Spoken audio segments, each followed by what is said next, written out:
Ito ang PCX160. Ito ang much anticipated upgrade sa PCX150 na unang inilabas ng Honda noong 2018. With a 10cc bump in displacement and sporting several new improvements, naging talk of the town ito at pinag-usapan ng gusto nang inilabas siya ng Honda sa Pilipinas. Baka ito na ang scooter na hinahanap mo.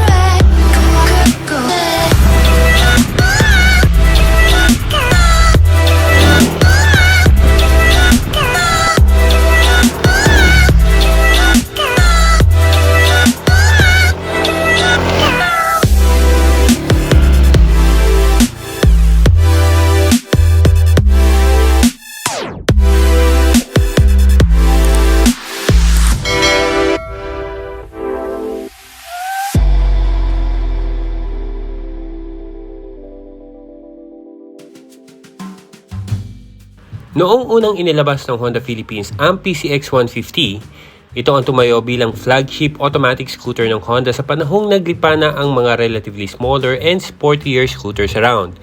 With this maxi scooter having a premium and elegant design with very relaxed driving position and features akin to larger motorcycles, making the PCX150 top of the line. However, a lot of things happened years afterwards. Maraming mga bagong modelo ng motor ang mga nirelease with new features and upgraded designs. To be relevant still in the scooter market 4 years after, the all-new PCX160 was launched.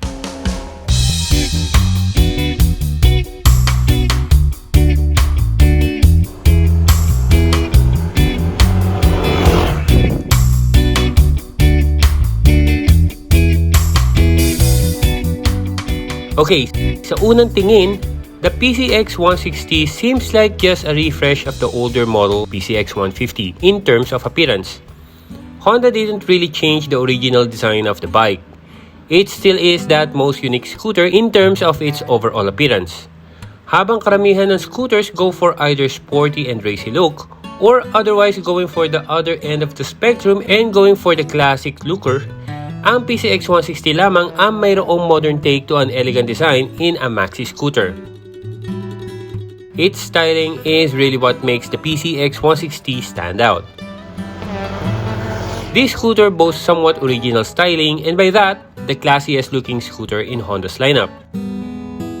The updates that went into the PCX160 features subtle restyles of the old PCX150. What stands out in the new PCX160 is its distinctive new headlight design. It now has that signature U-shaped DRLs that we are familiar with in other Honda lineups such as the Click and the ADVs.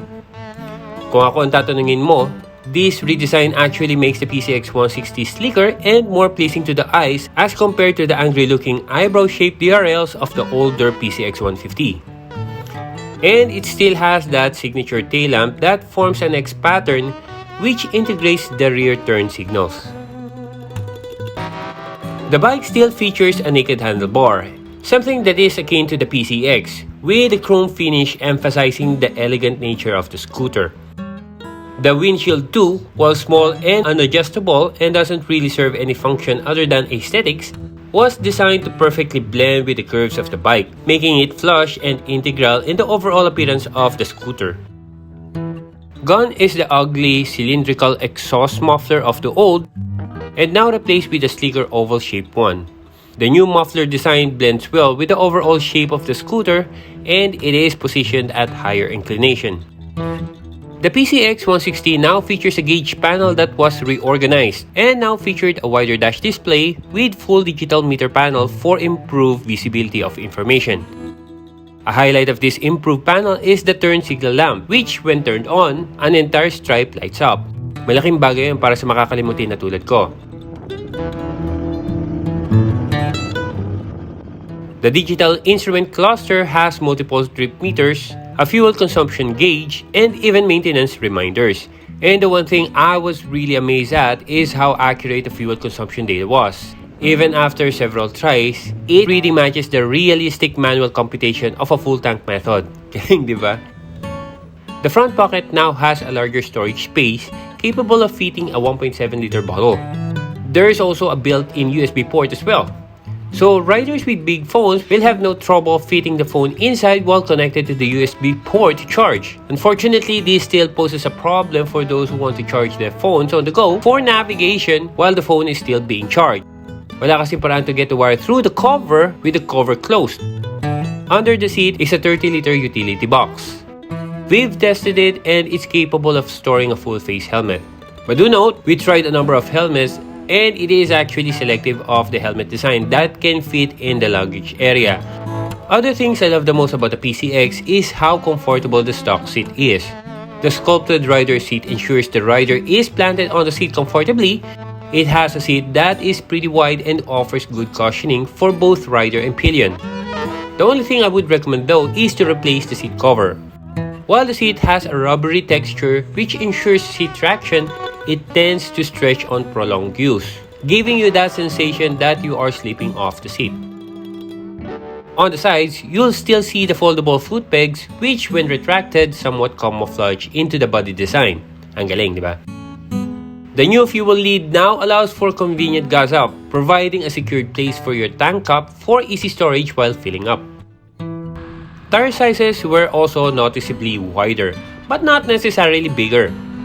Honda changed the specs of the tires, increasing the width from 100 by 80 to 110 by 70 at the front, while making the rear tire wider at 130 by 70 from its old spec of 120 by 70. Such changes in tire sizes translate to better road traction and handling. Now the biggest update to the PCX160 is the engine. Now powering the PCX160 is a new 157cc liquid-cooled single-cylinder engine that generates 15.6 horsepower and 15 Nm of torque. The difference in power with the PCX150 isn't really that much, but it's enough for one to notice the difference in the power output. The additional two valves in the engine allow the PCX160 to breathe quite easier on high RPMs, where the difference can really be felt against the old PCX150. Katrata na to, ha? Sa car lingo ika nga, parang bumibitek. While the acceleration of the scooter is still smooth and refined, there's noticeably more pull at higher speeds, and the PCX160 has more oomph for overtakes. This makes this bike very comfortable for riding in long stretches of road as it can easily reach and maintain speeds of over 100 kph with ease. The newly designed engine is equipped with ESP Plus or Enhanced Smart Power Plus. It is Honda's new generation of high engine performance with good fuel economy. This allows this scooter to reach a claimed fuel consumption of around 45 kilometers per liter. Do note that during the time that the scooter was with me, I only got an average of 38 kilometers per liter, quite far from the claimed fuel efficiency of Honda. But nevertheless, that is still a good figure considering I was not easy on the throttle most of the time. The PCX160's engine performance setup has its advantages and of course disadvantages. The refinement in acceleration is definitely a comfortable aspect for relaxed riding. No abrupt jerks that can be tiring on prolonged traffic situations. And a very good power output on higher RPMs for those long stretches would mean good fuel consumption even on city traffic, where less power is actually needed. However, on the downside, moving the power band on higher RPMs would mean that readily available torque may be wanting on inclines and abrupt overtakes. Naranasan natin yan mangilang beses dito sa Antipolo and on our trip to Mount Samat. Lalo na on instances when we have back ride on tow, where we could feel the engine actually struggling to gain speed. Of course, the ABS in this PCX160 variant deserves a mention too. Bear in mind that ABS is only fitted on the front disc. It is quite surprising that what the PCX160 has is only a single-channel ABS, meaning only the front has the ABS while the rear does not have it. Actually, in emergency situations, it's still quite possible to lock up the rear wheel during hard braking, which I actually encountered a few times. Nevertheless, it is still good to note that it now has hydraulic rear disc brake from the old mechanical drum brake of the old PCX150 used to have. It does, however, prides itself with Honda's Selectable Torque Control or HSTC. This system is to prevent wheel spin when riding over slippery surfaces like sand, water, or even oil slicks. But to be honest, while this HSTC will be very useful in quite powerful bikes, I don't really think that it would really matter for scooters like the PCX. I would have preferred to have the ABS unit at the rear wheel over this traction control, budget-wise. At first glance, the Honda PCX160 does look like a very bulky and heavy scooter. However, once you start riding it, you will understand how user-friendly it is in all conditions. The ease of riding this bike and the amount of comfort to the rider, especially during long rides, the scooter ensures that you enjoy your time riding it. It was really surprising how nimble and stable the bike is. Napakadaling dalhin. It sits a bit low with very low center of gravity and thus feels very planted even through winding roads. Couple that with a very good turning radius, weaving through Manila's gridlock was a breeze. Napakadalin-dalin niya even in traffic. The suspension is another delight as it can handle fairly well.